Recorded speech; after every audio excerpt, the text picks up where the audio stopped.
નવસારી સહિત રાજ્યભરમાં ગરમીનો પારો દિવસે ને દિવસે વધી રહ્યો છે અને ઉનાળાની શરૂઆત સાથે જ તાપમાનમાં સતત વધારો નોંધાઈ રહ્યો છે।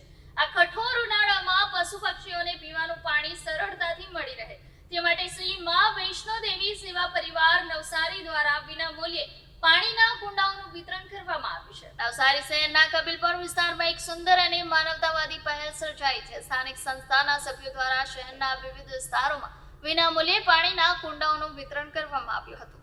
આ અભિયાન માત્ર શરૂઆત છે, જેમાં કુલ 600 થી વધુ પાણીના કુંડાઓ શહેરના વિવિધ વિસ્તારોમાં મૂકવાની યોજના તૈયાર કરવામાં આવી છે, જેથી ગરમીના પડકારોમાં લોકો સાથે સાથે નિરાધાર પશુઓ અને પક્ષીઓ પણ રાહત મેળવી શકે।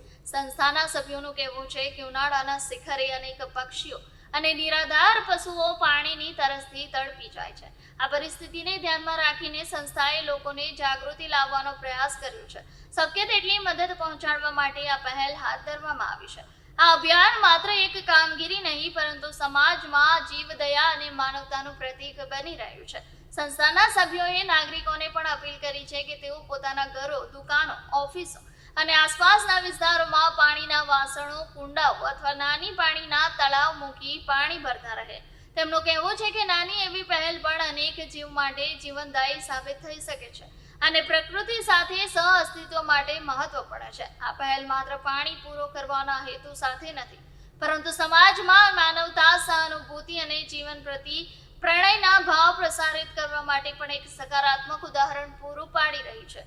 આ પ્રકારે શહેરના લોકો સાથે સંસ્થાનો સંયુક્ત પ્રયાસ ગરમીના પડકારમાં પક્ષીઓ, પશુઓ અને નિરાધાર જીવોને રાહત પૂરી પાડી રહ્યો છે અને સમાજમાં એક સારી માનસિકતા વિકસાવવામાં મદદરૂપ થઈ રહ્યો છે। જય માતાજી। આજ રોજ તારીખ 5/4/2026 ના રોજ કબીલપુર ગામમાં શ્રી મા વૈષ્ણોદેવી સેવા પરિવાર દ્વારા દાતાઓના સહકારથી પક્ષીઓને પીવાના પાણી માટે કુંડાનું વિતરણ કરવામાં આવી રહ્યું છે। આજે જ્યારે ગરમીનો પારો 40 ડિગ્રીની ઉપર જઈ રહ્યો છે, ત્યારે આમ પબ્લિકને પણ પાણીની તરસ લાગે છે, તો પશુ પક્ષીઓને પણ એટલી જ તરસ લાગતી હોય। આજે જ્યારે શહેરી વિસ્તારની અંદર પીવાના પાણીના માટે પશુ પક્ષીઓને આવા કુંડાનું વિતરણ થાય, તો આપ પણ આપના ઘરની અંદર, ટેરેસની ઉપર, ધાબા પર પશુ પક્ષીઓનો વિચાર કરી આપના ઘરમાં બી આ કુંડા મૂકશો અને આપની આસપાસના વિસ્તારમાં પણ સેવાભાવી સંસ્થાઓ સાથે જોડાઈને આવા કુંડાનું વિતરણ કરશો, એવી નમ્ર અપીલ। જય માતાજી।